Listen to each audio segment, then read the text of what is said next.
brake pedal, clutch all the way down first gear, lalagay ko sa clutch bite point yung ating clutch.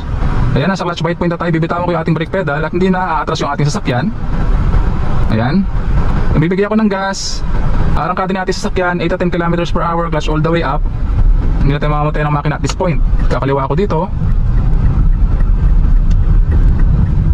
Ayan. Okay, very good mga ka-fix-it. So sa pagkakataon na yun, nakapagparangkada tayo ng ating sasakyan sa uphill na kalsada gamit yung clutch, then gas method mga ka-fix-it. So kaya hindi na umaatras yung ating sasakyan pag kinlatch bite point mo na, kasi yung balance ng ating sasakyan at naka-engage na kasi yung ating friction disc, no? Kaya napipigilan niya yung ating sasakyan sa pag-atras. Kumbaga yung balance on the force na gusto na niyang umarangkada at yung gravitational pull pababa is balanse na mga ka-fix-it, kaya hindi na umaatras yung ating sasakyan. Kaya ang kailangan na lamang natin gawin sa pagkakataon na yun is mag-add ng gas para umarangkada yung ating sasakyan.